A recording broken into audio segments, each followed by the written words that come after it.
Homework दिया था क्या मैंने? क्या होमवर्क दिया? मुझे तो याद है मैंने होमवर्क दिया था। सब लोग लिख के लाए क्वेश्चन आंसर्स? क्या बुक नहीं है? लास्ट ईयर क्वेश्चन पेपर्स नहीं है? सॉल्व पेपर्स वो आ तो गए। किसी एक फ्रेंड से आप शेयर कर सकते हो, ये कोई बहाना नहीं हो। मुझसे भी मांग सकते थे मैसेज करके कि सर वो क्वेश्चन भेज दो, मैं लिख लूंगी। कॉमन सेंस, कोई कॉमन सेंस नहीं लगाना चाहता। क्या पढ़ते हम लास्ट में? कौन बताएगा बॉयज, क्या पढ़ रहे थे हम लास्ट में? जोर से बोलो। बना के आओ, याद करके आओ। हाँ, हमारा दिन तक याद है? बताओ फैलोपियन ट्यूब के 3 पार्ट बताओ, कौन कौन से होते हैं? बुक नहीं खरीदी है बालाजी? कौन सी किताब बताओ? अच्छा, फैलोपियन ट्यूब के 3 पार्ट्स कौन से होते हैं? Fallopian tube 3 parts.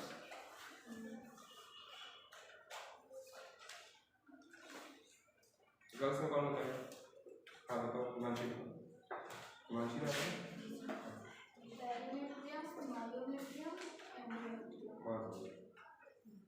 ये 3 पार्ट्स हैं फैलोपियन ट्यूब के। फैलोपियन ट्यूब क्या होती है? फैलोपियन ट्यूब क्या होती है? ये यूटिलस है, फंडस, बॉडी, ये होती है फैलोपियन ट्यूब। इंद्रिय 3 पार्ट्स, 1 2 3। यहाँ पे यूटरन था, उसको क्या कहते हैं?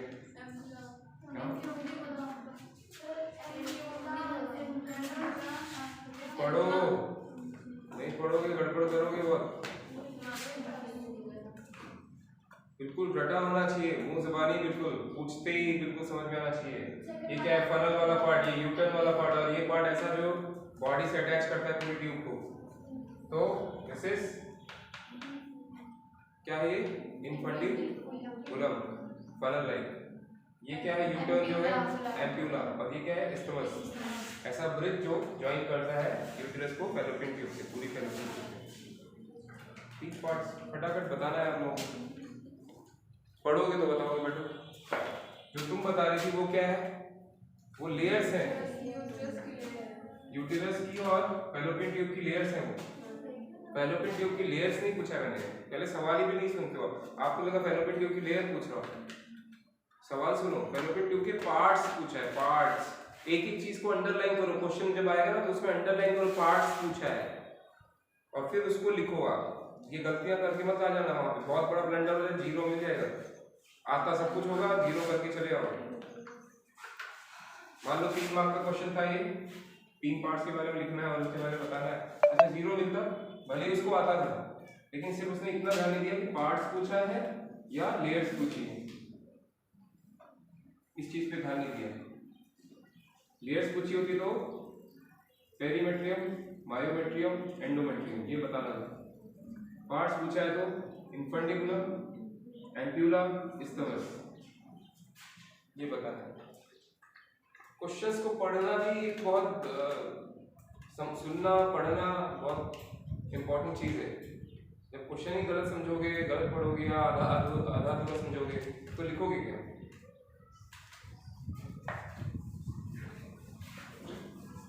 अच्छा ये बताइए कि सीमेन का कंपोजिशन क्या है? सीमेन किससे मिलकर बनता है?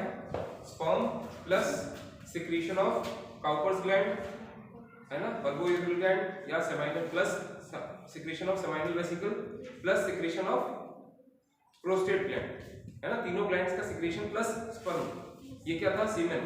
और सीमेन का पीएच कितना रहता है? कितना रहता है? Alkaline pH, right, basic pH रहता है ना सीमेन का। सीमेन का पीएच कितना रहता है? बेसिक एल्कलाइन, ठीक है, एल्कलाइन, ठीक है,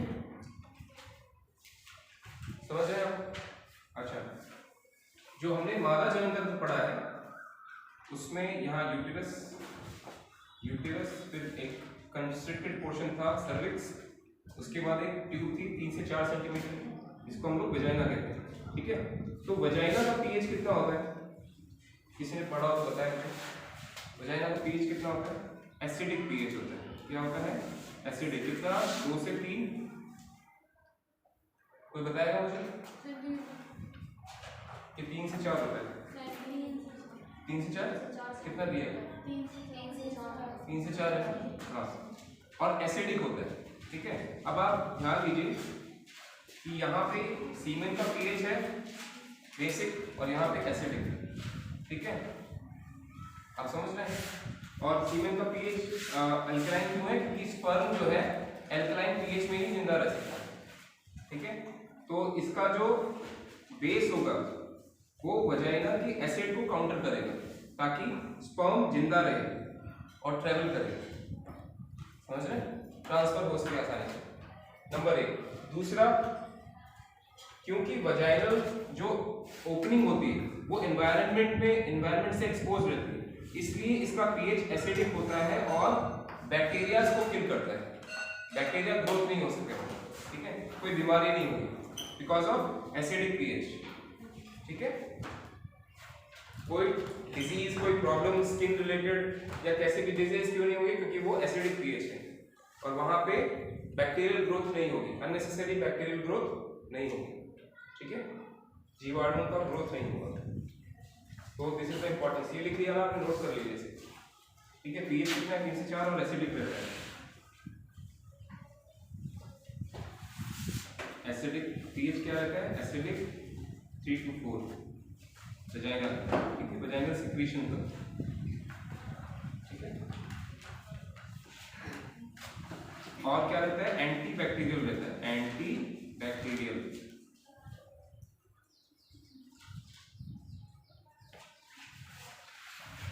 और ये जो एसिड है ये कौन सिक्रीट करता है? वहां पे बॉडी के फ्रेंडली बैक्टीरिया होते हैं, लैक्टो एसिड बैसिलाई, ये एसिड सिक्रीट करता है।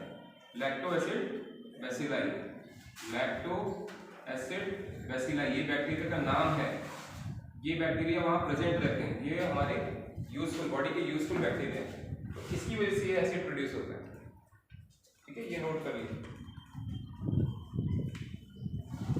यहाँ सर्विक्स है, यूटेरस। कोई एक चीज के बारे में डिस्कस करना है तो पूरा डायग्राम बनाने की जरूरत नहीं है, ऐसे शॉर्ट में बना के दिखा सकते हैं, है ना? डायग्राम का कुछ छोटा हिस्सा, पार्ट बना।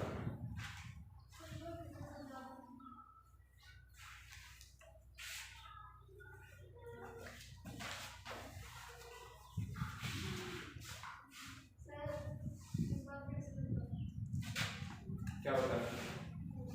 पूरा यूटेरस था, यूटेरस के बाद जो कंस्ट्रिक्टेड पोर्शन था सकरा, है ना, सर्विक्स।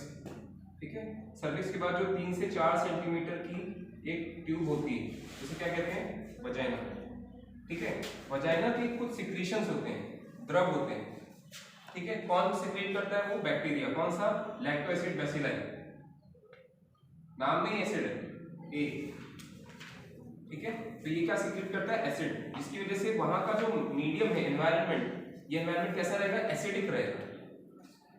और इस एसिड की वजह से जो तेजाब है, तो जो नॉर्मल दूसरे बैक्टीरिया होंगे वो वहां ग्रो नहीं कर पाएंगे, तो कोई प्रॉब्लम नहीं होगी, डिसीज नहीं होगी, कोई बीमारी नहीं होगी। ठीक है, आप समझ रहे हैं?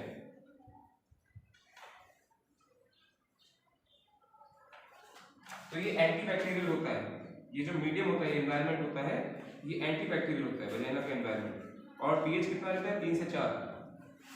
ठीक है, अगर 7 पीएच इसके पता है ना, 7 से कम है तो एसिडिक है, 7 से ज्यादा है तो बेसिक है, अल्कलाइन, और 7 के पास है तो न्यूट्रल। पीएच स्केल नहीं पढ़ा है केमिस्ट्री? क्या होता है pH? Number of hydrogen ion concentration, है ना, हाइड्रोजन आयन H+ आयन, है ना, इसकी संख्या कितनी है? अगर ज्यादा संख्या है हाइड्रोजन आयन की तो एसिडिक, अगर इसकी संख्या कम है, OH माइनस आयंस की ज्यादा है, तो क्या है, बेसिक है। वाटर क्या होता है, दोनों को मिला, अगर दोनों को मिला दिया जाए तो H2O, वो क्या हो जाएगा, न्यूट्रल 7। ठीक है, ये बेसिक कंसेप्ट है। आपके देखो, डॉक्टर बनने के लिए सिर्फ बायो ही नहीं, केमिस्ट्री भी आनी चाहिए। उसके बाद इंस्ट्रूमेंट्स जो हम लोग सर्जरी में यूज करते हैं, ठीक है, उनका एंगल किस एंगल पे वो होनी चाहिए, उनका कटिंग एज किस एंगल पे होना चाहिए। मशीनें जो हम इस्तेमाल करते हैं ऑपरेशन के लिए, एक्सरे मशीन है, दुनिया भर की मशीन है, उसमें फिजिक्स इन्वॉल्व है, इसलिए आपको फिजिक्स भी आनी चाहिए, तभी आप एक अच्छे डॉक्टर बन सकते हैं। मान लो कोई एक्सरे की मशीन में एक्सरे ले रहा हूँ और मुझे इसका ऑपरेशन नहीं पता है कैसे होता है, ठीक है, अगर नॉलेज रहेगी तो बेटर एक्सरे ले पाऊंगा ना, रेज कैसे निकलती हैं, एक्स रेज, लाइट रेज, तो ये क्या है, फिजिक्स ही तो है ना।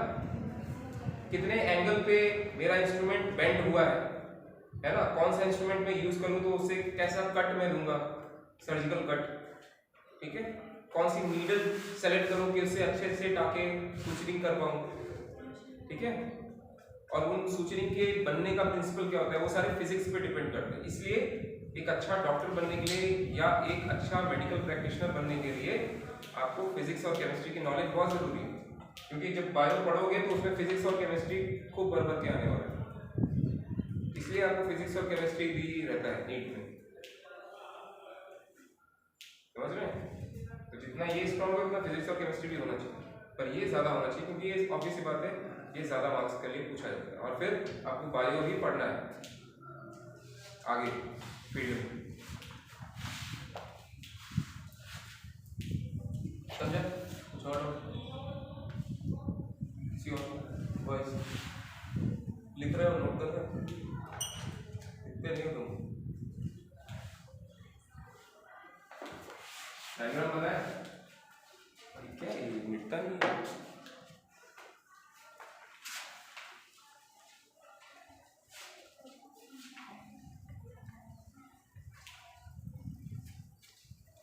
जी हाँ, स्टार्टिंग में हमने देखा था कि ह्यूमन रिप्रोडक्शन में कितने पार्ट्स हमने स्टार्टिंग में डिस्कस किए थे, 3 पार्ट्स में हमें डिस्कस करना था। प्री फर्टिलाइजेशन, निषेचन से पूर्व, प्री फर्टिलाइजेशन। सेकेंड पार्ट क्या डिस्कस करना था, फर्टिलाइजेशन, और लास्ट पोस्ट फर्टिलाइजेशन, ठीक है, सेकेंड थर्ड पोस्ट फर्टिलाइजेशन, ठीक है, ये हमारा हो गया फर्टिलाइजेशन के पहले, ठीक है, हुआ कि नहीं, ये नहीं, अभी ये चल रहा है ये टॉपिक। इसमें क्या क्या करना था, गैमीट फॉर्मेशन और गैमीट ट्रांसफर। गैमीट्स मतलब स्पर्म एंड ओवम, है ना, स्पर्म एंड ओवम, ओवा, एग, है ना, इनका फॉर्मेशन कैसे होता है, इनका ट्रांसफर कैसे होता है, ये पढ़ना था प्री फर्टिलाइजेशन। फिर बाद में इनका निषेचन कैसे होगा, फिर बाद में डेवलपमेंट कैसे होगा, कैसे जाइगोट बनेगा और कैसे एम्ब्रियो ब्रूड डेवलप होगा, ये पढ़ना है ना फिर। तो अभी इनको पढ़ने के लिए सबसे पहले हमने क्या पढ़ा, मेल जनन तंत्र, ठीक है, और फीमेल जनन तंत्र पढ़ा, ठीक है, पहले वही तो पढ़ना जरूरी है, उसके बाद ही तो ये सारी चीजें कहाँ से, किन चीजों से रिलेटेड है, इन्हीं चीजों से रिलेटेड है, तो हमने ये पढ़ लिया। अब इसमें हमें ये पढ़ना है गैमीट फॉर्मेशन, स्पर्म कैसे बनता है, कहाँ बनता है वो हम देख चुके हैं, कहाँ बनता है स्पर्म, हाँ, यूट्रस में, ओवरी में स्पर्म बनता है, कौन बोल रहा है ओवरी में स्पर्म, टेस्टिस में बनता है, किस जगह पे बनता है एग्जैक्टली, सेमिनिफेरस ट्यूब्यूल्स यूनिट, ठीक है, यूनिट ऑफ टेस्टिस, ठीक है, और ओवम कहाँ बनता है, ओवरी में, ठीक है। तो अभी हमें ये देखना है प्री फर्टिलाइजेशन में क्या देखना है हमें, इसके अंदर क्या देखना है, गैमीटोजेनेसिस, गैमीटोजेनेसिस,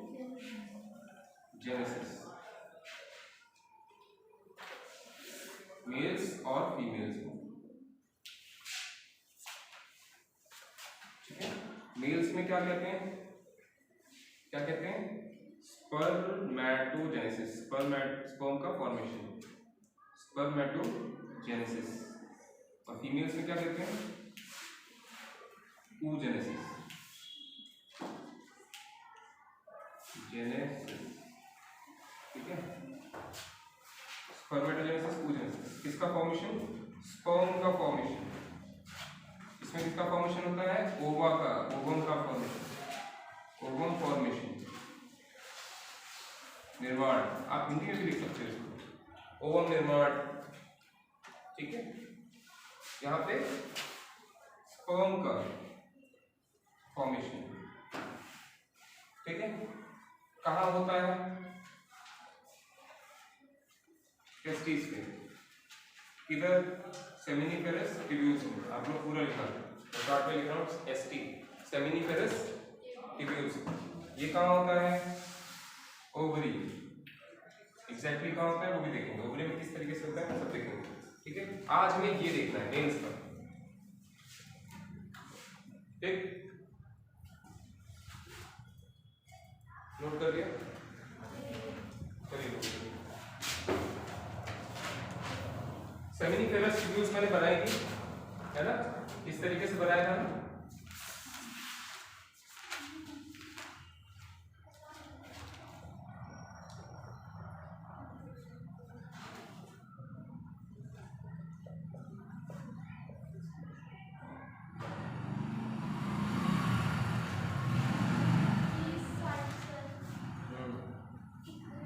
ये बनाया था सेमिनिफेरस ट्यूब्यूल्स, बनाई थी। इसमें कौन कौन से सेल्स थे, सर्टोली सेल्स और सर्टोली सेल कोलुमनार थे, और क्यूबॉइडल सेल कौन से थे, spermatogonium, spermatogonium cells, sperm mother cells, ठीक है। जर्माइनल एपिथेलियम,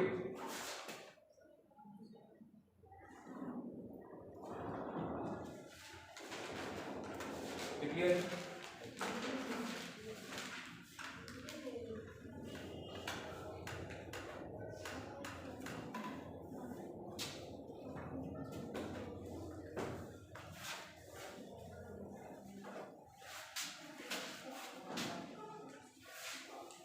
यहाँ पे क्या था, ल्यूमन बीच में सेंटर में,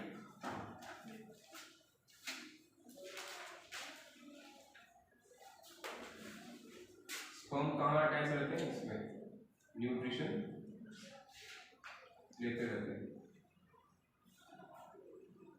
इस तरीके से।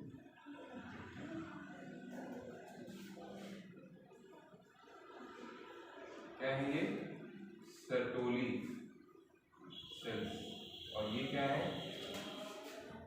ये क्या है, स्पर्म मदर सेल्स, ठीक है। या इसको कहते हैं स्पर्मेटोगोनियम, स्पर्मेटोगोनियम, ठीक है, समझ में आ रहा है। इसके ऊपर क्या थे, काफी सारे सेल्स थे, primary spermatocyte, secondary spermatocyte, spermatids, बताया था, कुछ याद आ रहा है। मान लीजिए मैं इसको बड़ा बनाता हूँ, ठीक है। ये है सर्टोली सेल, ठीक, सर्टोली सेल। ये क्या था, ये जो लेयर है ये क्या है, मदर सेल्स है, कौन से, प्राइमरी मदर सेल्स, ठीक है, क्यूबॉइडल है। और ये क्या था, कोलमनार, ये क्या है, सर्टोली सेल, और ये कौन से हैं, स्पर्मेटोगोनियम, ठीक है, स्पर्म मदर सेल्स, ठीक है, समझ में आ रहा है। अब क्या होगा, इनका डिवीजन होता है, ये आपस में डिवाइड करते हैं, माइटोसिस मियोसिस होगा, ठीक है, समझ रहे हैं आप। फिर इसके ऊपर वाली जो लेयर आएगी ये क्या है, स्पर्म मदर सेल, ठीक है। जो ये डिवाइड करके जो सेल बनाएगा वो ग्रो होके क्या बनेगा, इसके आगे की लेयर प्राइमरी स्पर्मेटोसाइट क्या बनाएगी, लिखते जाइए, प्राइमरी को मैं 1 डिग्री लिख सकता हूँ, ठीक है, सेकेंडरी को 2 डिग्री, टर्शियरी को 3 डिग्री, क्वाटरनरी को 4 डिग्री ऐसे करके लिख सकता हूँ, ठीक है, शॉर्ट फॉर्म में। प्राइमरी स्पर्मेटोसाइट, स्पर्मेटोसाइट कहाँ बना, इसके ऊपर, ठीक है, डिवाइड हो गई, ठीक है। इसका क्या गुणसूत्रता है, 2n, इसकी भी गुणसूत्रता क्या रहती है, 2n,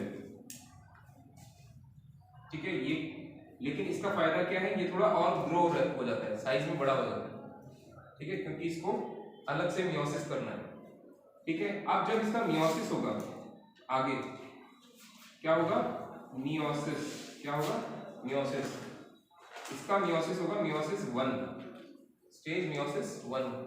तो क्या होगा, 1 से 2 बनेंगे, है ना, ऐसे 1 से 2 बनेंगे और उनकी गुणसूत्रता कितनी होगी, n। तो इसके आगे जो सेल्स आएंगे उनकी गुणसूत्रता क्या होगी, इसकी 2n थी, इसकी भी 2n थी, ये थर्ड वाली लेयर की क्या आएगी, n, मियोसिस 1 के बाद, है ना। इसका मियोसिस 1 हुआ तो क्या बना ये, और इस लेयर को क्या कहेंगे, सेकेंडरी 2 डिग्री, सेकेंडरी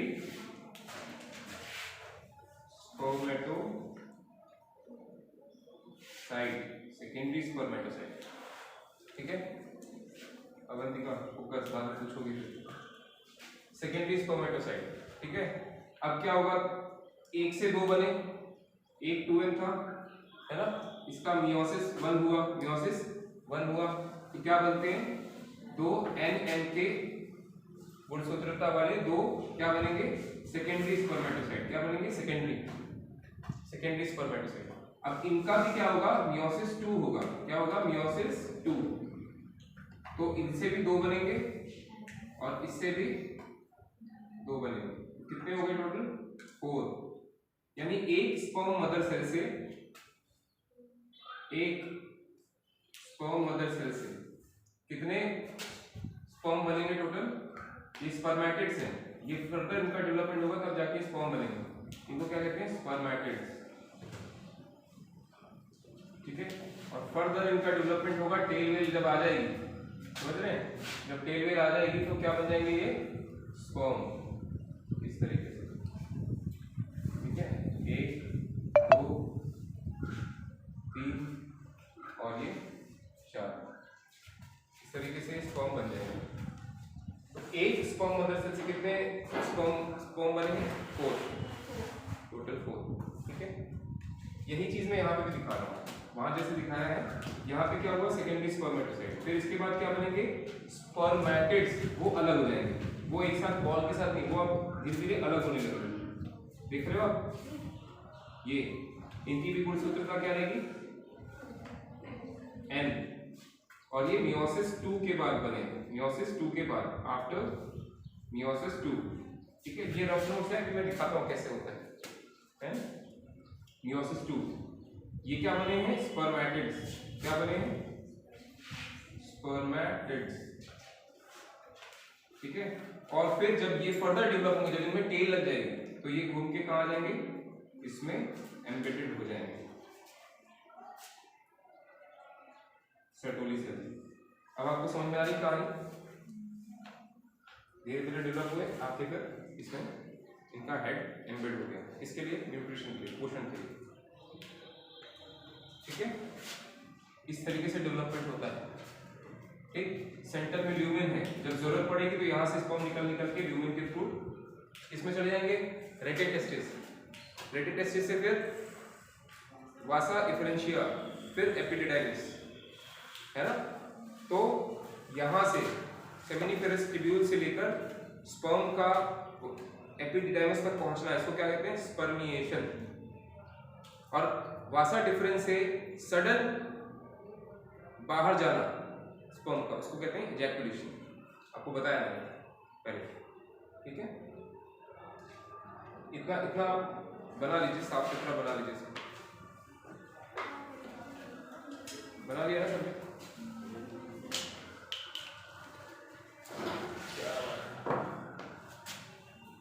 हाँ, दर्द बढ़ा रहे हैं,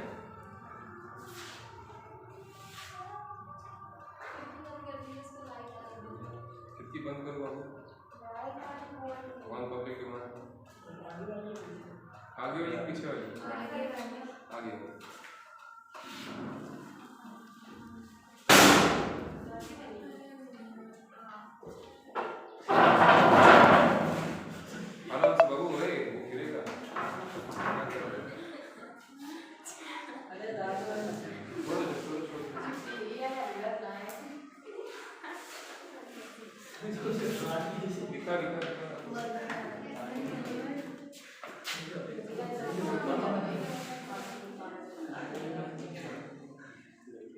देखिए अगर मैं इसको क्लियर कट दिखाऊंगा आपको, है ना, ये तो आपको कंसेप्ट बताने के लिए मैंने उसी के अंदर बता दिया, ठीक है। चाहे तो आप इसको क्लियर कट साफ साफ दिखा सकते हैं।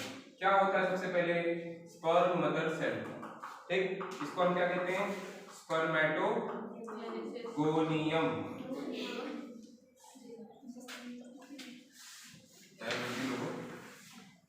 स्पर्मेटोगोनियम स्पर्म मदर सेल, ठीक है। कहाँ है, यहाँ पे, ये वाले। गुणसूत्रता क्या होगी 2n, ठीक। अब क्या होगा, रुक जाओ, अभी मियोसिस नहीं होगा, अभी इनका माइटोसिस होता है, क्योंकि ढेर सारे पहले करने हैं इनको, ठीक है, ढेर सारे। तो क्या होगा, माइटोसिस, माइटोसिस, माइटोसिस से क्या होगा, दो सेल बनेंगे सेम गुणसूत्रता वाले 2n 2n, ठीक। ये होता है, देख रहे हो सब लोग, ध्यान से देखो इधर, ये टाइप ए सेल्स हैं, टाइप ए, और ये टाइप बी सेल्स हैं, ठीक है। Type B, type A, type B spermatogonium, type A spermatogonium, ठीक है। टाइप ए वाले जो है इनका माइटोसिस ही होता रहता है। टाइप ए वालों का क्या होता रहता है, ध्यान से सुनो, माइटोसिस, माइटोसिस मतलब एक के दो बनते ही जाएंगे, ठीक है। कैसे, इस तरीके से देख रहे हो,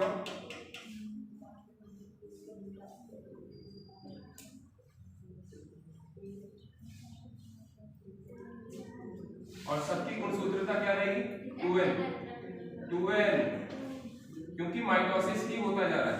देखो कितने सारे स्पर्म मदर सेल मिल गए भाई, स्पर्म मदर सेल की काउंट कम नहीं होनी चाहिए, इसलिए टाइप ए सेल्स का केवल क्या होगा, माइटोसिस, ओनली माइटोसिस, सिर्फ माइटोसिस होगा इनका। टाइप ए सेल्स का क्या होगा, सिर्फ माइटोसिस होगा।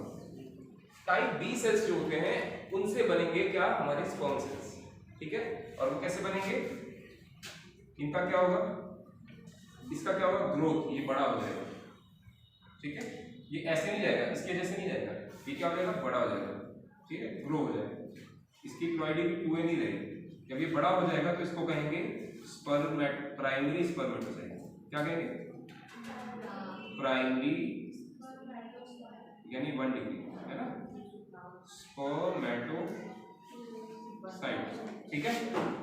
अब क्या होगा, ग्रो होने के बाद जब ये बड़ा हो गया, है ना, इसमें क्या कहेंगे, ग्रोथ फेज, ग्रोथ, ठीक है।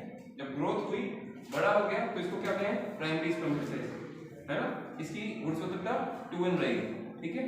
उसके बाद क्या होगा, इसका होगा मियोसिस 1, क्या होगा, मियोसिस 1, मियोसिस 1, मियोसिस जब भी आता है अर्धसूत्री विभाजन, ठीक है। तो इससे कितने बनेंगे, बड़ा हो गया ना, अब इसके जैसे दो बनेंगे, लेकिन उनकी गुणसूत्रता n रहेगी, क्योंकि मियोसिस हुआ है, क्या हुआ है, मियोसिस। और ये जो सेल्स हैं इनको क्या कहेंगे, इनको सेकेंडरी स्पर्मेटोसाइट, क्या कहेंगे, सेकेंडरी, ठीक है, सेकेंडरी, जैसे आप लोग सेकेंडरी स्कूल्स में आते हैं, स्पर्मेटोसाइट 2 डिग्री, राइट। अब इनका क्या होगा, फिर से मियोसिस 2 होगा, बोलने के लिए मियोसिस 2 है, लेकिन वो एक तरीके से माइटोसिस ही होता है। इनके दो हो जाएंगे, ठीक है, यहाँ पे और यहाँ पर 1 2 3 4, सबकी गुणसूत्रता n, प्लॉइडी क्या रहेगी n, ठीक है। इनको क्या कहेंगे, स्पर्मेटिड्स, स्पर्मेटिड्स, ठीक है। और फिर जब इनकी टेल बन जाएगी, टेल, तो उनको क्या कहेंगे, स्पर्म। अब इनकी टेल बननी है सिर्फ। नेक्स्ट स्टेज में क्या बनना है? टेल। ठीक है, सो इस तरीके से ये ऐसे मिडिल पीस रहता है और फिर ऐसे टेल रहती है। इस तरीके से रहेगा, मिडिल पीस रहेगा, फिर टेल रहेगी। इस तरीके से बनेगा, ऐसे मिडिल पीस रहेगा, फिर यूं टेल रहेगी, फिर इस तरीके से ये छिपकली बन गई है। ठीक है, राइट। तो ये इनको क्या कहेंगे हम? स्पर्म कहेंगे या स्पर्मेटोजोआ। स्पर्मेटोजोआ, जोआ का मतलब क्या होता है? एनिमल से रिलेटेड, जूलॉजी होते हैं ना, जूलॉजी एनिमल्स की स्टडी करते हैं, है ना। स्पर्म। और यहाँ पे क्या हुआ था? Mitosis, meiosis 2। यहाँ क्या हुआ था? मियोसिस 2, इधर भी और इधर भी, दोनों जगह मियोसिस 2 हुआ है। Meiosis 1, meiosis 2। और ये चार्ट आपको दिखाना है, इससे क्या बनता है? स्पर्मेटोजोआ। और कैसे बनता है मैंने आपको वो भी दिखा दिया, कहाँ बनता है एग्जैक्टली, कहाँ बनता है? इसमें लिख लीजिए, seminiferous, yes, seminiferous tubule. Video चल रहा है? सेमिनिफेरस ट्यूब्यूल्स,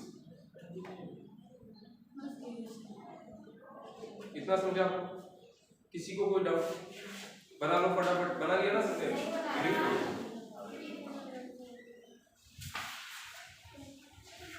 ये तो बना ही लिया था ना। ओके,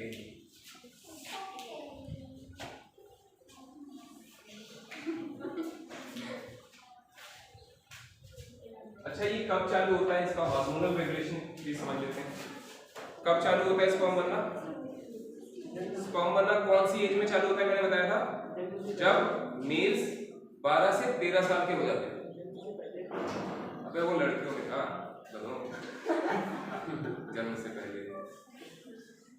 जन्म से पहले तो अंगूठा चूसते हो पेट में। ठीक है, सो जब मेल्स 12 से 13 साल के हो जाते हैं तो सेमिनिफेरस ट्यूब्यूल्स में स्पर्म बनना चालू हो जाता है।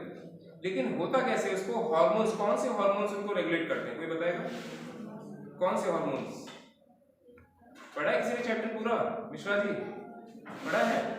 तुम लोगों ने, किसी ने पढ़ा है? नहीं, तो लिखेंगे टॉपिक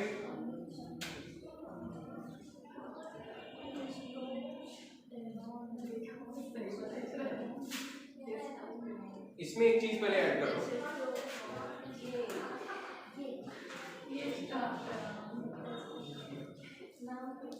यहाँ पे टॉपिक डाल देना स्पर्मेटोजेनेसिस।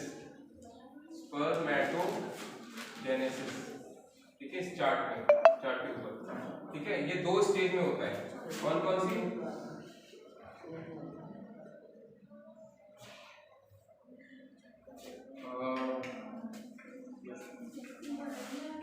स्पर्मेटिड का फॉर्मेशन सबसे पहले क्या होगा? स्पर्मेटिड का फॉर्मेशन, स्पर्मेटिड का फॉर्मेशन किससे? स्पर्म मदर सेल से, पहली स्टेज में। और दूसरी स्टेज में क्या होता है? स्पर्मेटिड की टेल बनना। ठीक है, और स्पर्म में परिवर्तित होना।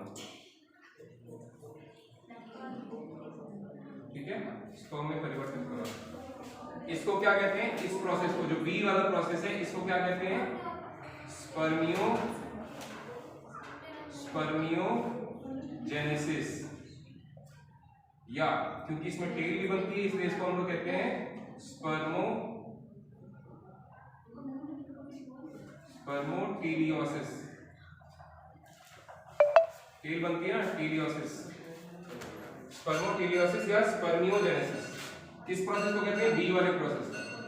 ठीक है, इस प्रोसेस को क्या कहते हैं? क्या? स्पर्मेटिड से स्पर्म का बनना क्या कहलाता है? स्पर्मियोजेनेसिस। मैं पूछूंगा सवाल है, ठीक है, ये आ सकता है एग्जाम में, एमसीक्यू में दे सकते हैं। वो कुछ भी बोलेगा स्पर्मेटिड स्पर्म मदर सेल से स्पर्मेटिड का बनना, ये number A. Number B, spermatid से स्पर्म का बनना, तो बी वाला ऑप्शन टिक करना है। स्पर्मेटिड से स्पर्म का बनना क्या कहलाता है? यहां लिख लो आप, जहां पे डायग्राम बना है ना, इस यहां लिख लो स्पर्मियोजेनेसिस। स्पर्मियोजेनेसिस क्या कहलाता है? स्पर्मियोजेनेसिस। ठीक है, हाँ, आप लिख लिया ना आपने? सबने चार्ट में लिख लिया स्पर्मियोजेनेसिस?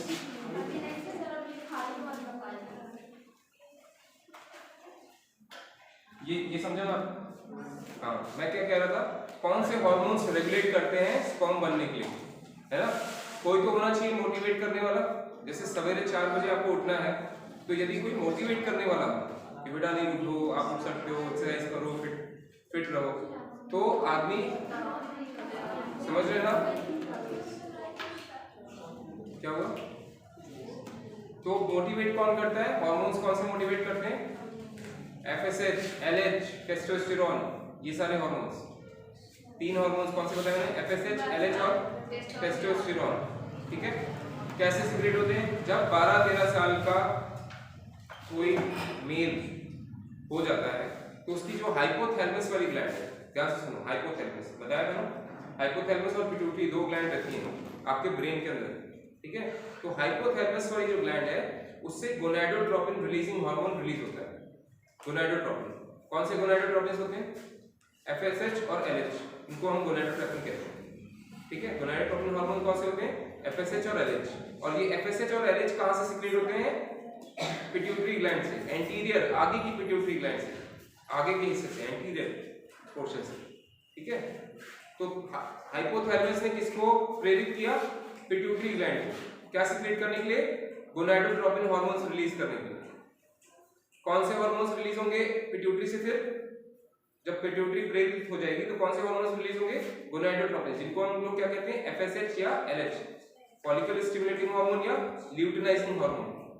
और वो ल्यूटिनाइजिंग हार्मोन और फॉलिकल स्टिमुलेटिंग हार्मोन टेस्टिस में जाकर स्पर्म के प्रोडक्शन में बढ़ावा देंगे। ठीक है, स्पर्म का प्रोडक्शन क्या होगा? FSH का क्या काम है?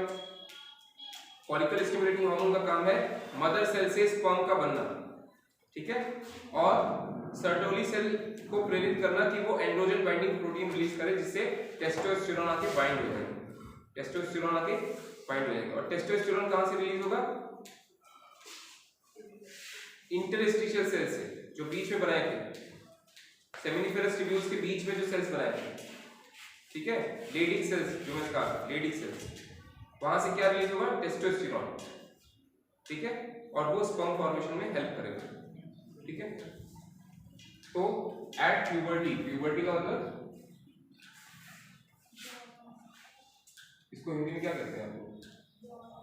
12 से 13 साल, 12 से 13 साल इन मेल्स, किसमें? मेल्स में।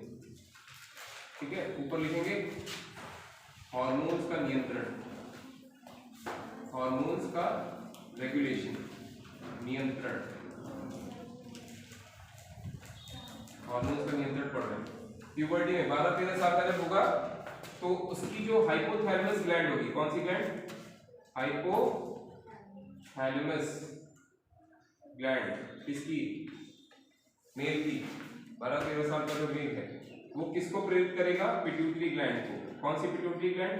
एंटीरियर पिट्यूटरी ग्लैंड, आगे वाली एंटीरियर पिट्यूटरी ग्लैंड को प्रेरित करेगा। क्या रिलीज करने के लिए? हाइपोथैलेमस ने इसको प्रेरित किया। क्या रिलीज किया इसने? हाइपोथैलेमस ने gonadotropin releasing hormone, GnRH, gonadotropin releasing hormone. ठीक है, gonadotropin releasing hormone, sorry hormone. ठीक है, ये इसको प्रेरित करेगी, कहाँ पे जाएगा ये एंटीरियर पिट्यूटरी ग्लैंड। और यहाँ से कौन से दो हार्मोन रिलीज होंगे, मैंने बताया FSH और LH, फॉलिकल स्टिमुलेटिंग हार्मोन और luteinizing hormone. Follicle stimulating hormone और दूसरा ल्यूटिनाइजिंग, क्या हो गया, ल्यूटिनाइजिंग हार्मोन। चुपचाप लिखो, ये हार्मोन वाला टॉपिक कंप्लीट करना है। फॉलिकल स्टिमुलेटिंग हार्मोन और, ठीक है, ये क्या करेगा, फॉलिकल स्टिमुलेटिंग हार्मोन क्या करेगा, सर्टोली सेल्स के पास जाएगा, ठीक है, सर्टोली सेल्स, और क्या सिक्रेट करने के लिए बोलेगा, androgen binding protein ABP, androgen binding protein, ठीक है, ऐसे होता है ना ABP, और इसके चारों तरफ टेस्टोस्टेरोन आके चिपक जाते हैं,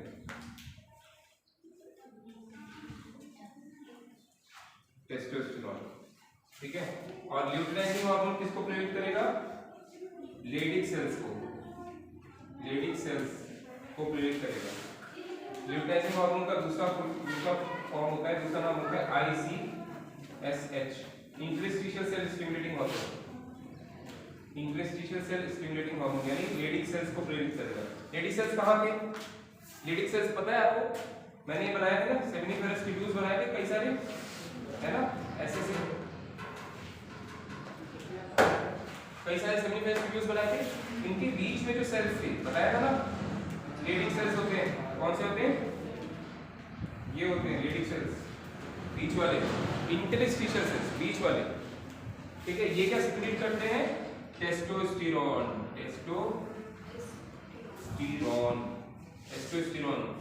शॉर्ट फॉर्म में T, और यही टेस्टोस्टेरोन जाके ABP के बाइंड हो जाता है, यानी संख्या टेस्टोस्टेरोन की बढ़ जाती है वहां पर। जब टेस्टोस्टेरोन की संख्या बढ़ेगी तो मेन हार्मोन टेस्टोस्टेरोन है, वही स्पर्म प्रोडक्शन के लिए जिम्मेदार होता है। तो ये दोनों मिलकर क्या करेंगे, इंक्रीज स्पर्म फॉर्मेशन। और क्या फंक्शन होता है इसका, पहला तो इंक्रीज स्पर्म फॉर्मेशन, और दूसरा secondary sexual characteristics, secondary sexual features लिख लीजिए, फीचर्स, बड़ा वर्ड नहीं लिखना। क्या होते हैं सेकेंडरी सेक्सुअल फीचर्स, जैसे दाढ़ी मूंछ आना, जैसे मसल्स डेवलप होना, ठीक है, और आवाज का भारीपन। 10 साल से कम का बच्चा रहता है तो पता नहीं चलता है कि लड़की बोल रही है लड़का बोल रहा है, लेकिन जब 12-13 साल की एज आ जाती है तो टेस्टोस्टेरोन की मात्रा बढ़ जाने की वजह से सेकेंडरी सेक्सुअल फीचर्स आ जाते हैं, आवाज में भारीपन आ जाता है, ठीक है, पिच जो होगी वो डाउन हो जाएगी, फ्रीक्वेंसी डाउन हो जाएगी, ठीक है ना, पिच हाई हो जाती है, डाउन होती है, फ्रीक्वेंसी डाउन हो जाएगी। लेडीज में फ्रीक्वेंसी बहुत हाई रहती है, देखा ना मम्मी कैसे चिल्लाती करती, पापा शांत बैठे हैं, दिन भर चिल्लाती है मम्मी पापा को, और पापा जब उनका सर का पारा चढ़ जाता है तो केवल एक बार बोलते हैं, अच्छा ठीक है शांति से बैठो, आवाज नीचे, तो फिर सब शांत। तो ये जो डिफरेंसेस हैं ये क्यों आ रहे हैं, शरीर में जो शारीरिक डिफरेंसेस आ रहे हैं ये बिकॉज ऑफ हॉर्मोन्स, ठीक है। गर्ल्स में भी दाढ़ी मूंछ आती है लेकिन लिमिट में आती है, गर्ल्स में आती है ना दाढ़ी मूंछ, नहीं अपर लिप कराने जाते हैं ना,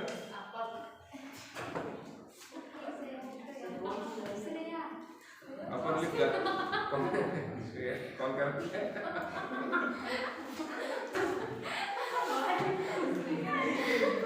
इसमें कोई बड़ी बात नहीं है, कोई भी करा सकता है, पार्लर में जाके अपर लिप कराते हैं, मतलब शादी ब्याह में जाने से पहले थोड़ा चमक के जाते हैं ना सब, पार्टीज में जाने से पहले थोड़ा पार्लर जाते हैं ना लेडीज लोग, तो पार्लर में जाके क्या कराती है, आईब्रोज, अपर लिप, हाँ, तो चलिए ये लिखा हमने सबने, फटाफट लिख लिया। एक चीज, एक छोटा सा टॉपिक और रह गया, मंडे को पढ़ाएंगे, लेकिन ये चीज जरूर बना लीजिए, ये चीज जरूर बना लीजिए, वो बहुत इंटरेस्टिंग चीज है। आप डायग्राम बनाना है सर, ये मैं डायग्राम बनाना है, लिखना कुछ नहीं, लिखाएंगे अगले दिन, केवल डायग्राम छोटा सा बना लेंगे, बहुत ही छोटा सा सुंदर सा डायग्राम। इसका डायग्राम है स्पर्म का डायग्राम, ठीक है। अब स्पर्म बन तो गया, लेकिन आपको उसकी पूरी स्ट्रक्चर तो पता होना चाहिए, ठीक है।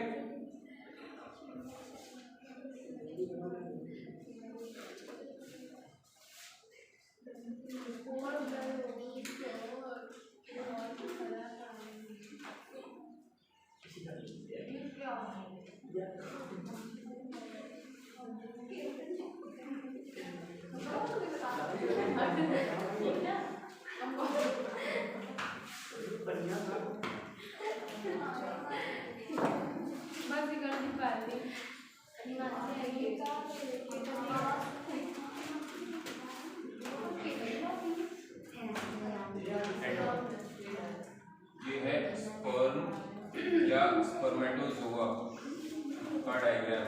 स्पर्मेटोजोआ पूरा लिखेंगे आप, इधर शॉर्ट फॉर्म में लिखेंगे। ये क्या है, उसकी छोटी सी नेक, ये क्या है उसका मिडिल पीस, मिडिल पीस, ठीक है, मिडिल पीस, ठीक है। और ये लंबा सा क्या है, टेल। तो 4 हिस्से होते हैं, नंबर 1, नंबर 2, नंबर 3, नंबर 4, ठीक। इसमें क्या होता है, गोल्गी बॉडी रहती है, ठीक है। पहले स्पर्मेटिड था, ये क्या था, स्पर्मेटिड। स्पर्मेटिड में न्यूक्लियस भी था, है ना, और साइटोप्लाज्म भी था, ठीक है, साइटोप्लाज्म भी था, और क्या था, माइटोकॉन्ड्रिया था, माइटोकॉन्ड्रिया था। सारे सेल्स थे कि नहीं थे, तो वही सेल्स अभी इसमें रीअरेंज हो जाएंगे जब टेल बननी होती है, ठीक है। ये होता है, उसके बाद nucleus, proximal centriole, distal centriole, ठीक है। उसके बाद ये जाएगा एक्सियल फिलामेंट,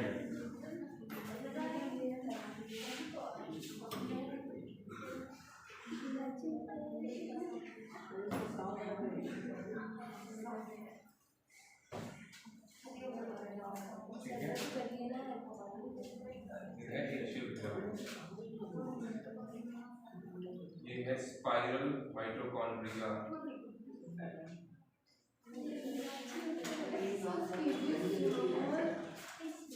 ठीक है। हाँ, नाम तो लिख लो, acrosome, nucleus, proximal centriole, proximal centriole, distal centriole, distal centriole. Spelling सही लिखना, कहीं डाउट है पूछ लेना। Spiral mitochondria,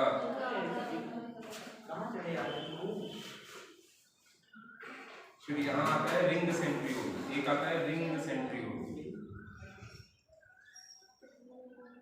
ring centriole,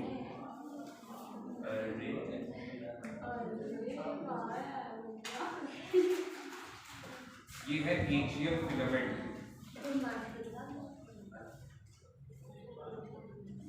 axial filament. और ये है टेल का शीट यानी कवर, टेल का शीट, टेल शीट यानी कवर, टेल शीट, ठीक है।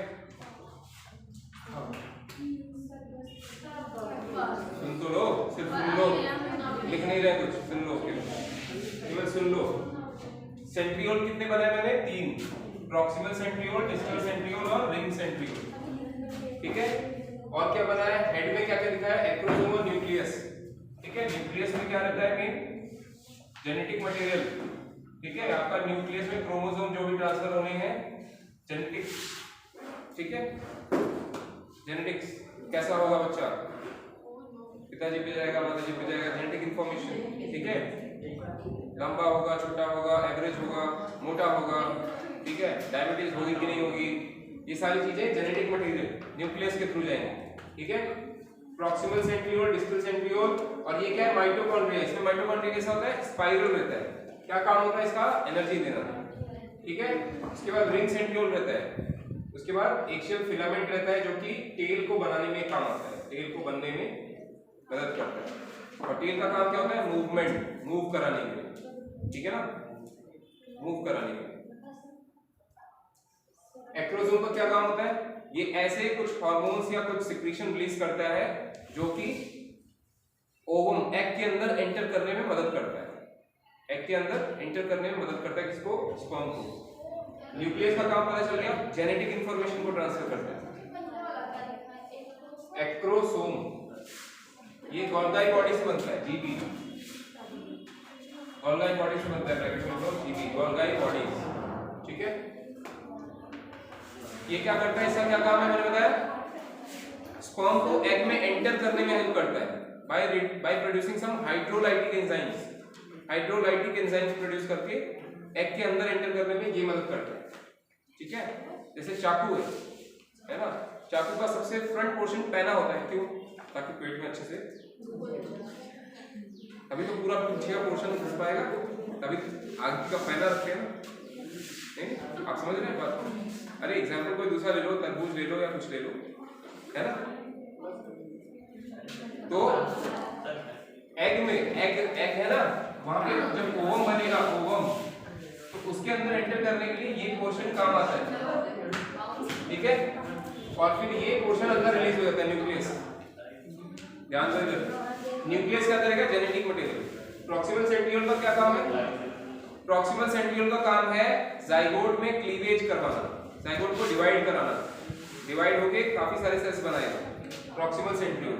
डिस्टल सेंट्रियोल का काम है एक्सियल फिलामेंट को बनाना, डिस्टल सेंट्रियोल का काम है एक्सियल फिलामेंट को बनाना। एक्सियल फिलामेंट कौन सा है, ये जो टेल बनाएगा बाद में, ठीक है। और एक्सियल फिलामेंट और टेल का क्या काम है, मूवमेंट। माइटोकॉन्ड्रिया का क्या काम है, एनर्जी देना, एनर्जी किसको, स्पर्म को। रिंग सेंट्रियोल का क्या काम है, पता नहीं, अननोन, हाँ अननोन लिखना है, उसका काम आज तक साइंटिस्ट को पता नहीं, ठीक है। हाँ फंक्शन अननोन, ठीक है। So this is the structure, और इसके फंक्शन के बारे में आप लिख लो,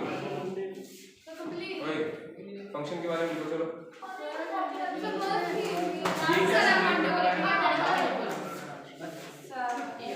हाइड्रोलाइटिक एंजाइम सिक्रीट क्या करता है, हाइड्रोलाइटिक एंजाइम, ये बहुत इंपॉर्टेंट है। हाइड्रोलाइटिक एंजाइम, इनको हम क्या कहते हैं, स्पर्म लाइसेंस कहते हैं, स्पर्म लाइसेंस। एक सवाल पूछूंगा मैं, लिख लो इसको फटाफट। न्यूक्लियस का क्या काम है, जेनेटिक मटेरियल होता है, क्या होता है इसमें, जेनेटिक मटेरियल। प्रॉक्सिमल सेंट्रियोल का क्या काम है, जाइगोट के क्लीवेज में हेल्प करता है, जाइगोट के क्लीवेज, क्लीवेज मतलब डिवीजन, क्लीवेज या डिवीजन में हेल्प करता है, डिवीजन, डिवाइड करने में हेल्प करता है। मैं रेड से इसलिए लिख रहा हूँ क्योंकि उसके सामने इसको फंक्शन लिख रहे हो, ये समझ में आएगा।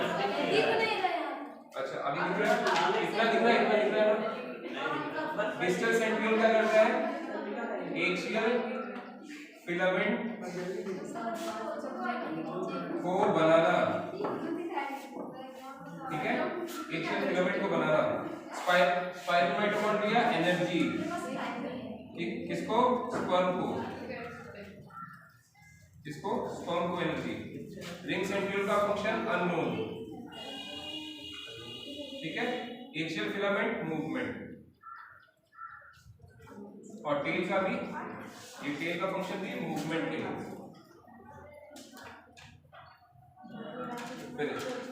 लिखो लिखो इसको लिखो, हाँ हाँ हाँ इसको लिखो फटाफट, छोटा नहीं है इसको।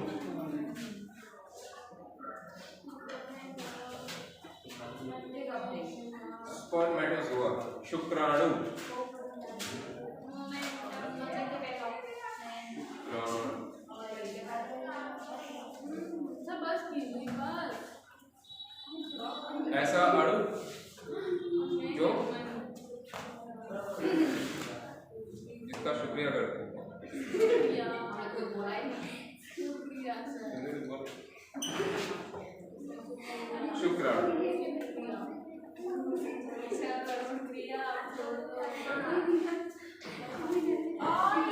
शुक्रिया कौन करेगा?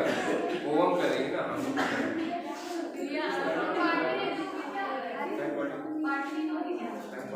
दे तो रहे 22 तारीख। तुम नहीं दे रहे हो, हम दे रहे हैं। हमने आपसे मांगा, हमें दे दे। ये देखो फटाफट। पार्टी लगाई चला जिंदा रहेगा। आज पार्टी दी तुम लोगों ने पार्टी नहीं दी, तुम लोग पास हुए हो। 11th में गए।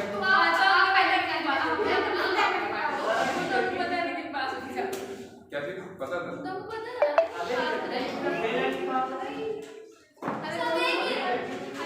चलो चलो पढ़ाई करो, अच्छी पढ़ाई करो, वही देंगे पार्टी। लिख लिया, सबने लिखा है? कल मैं क्वेश्चन पूछूंगा, याद करके आई सब।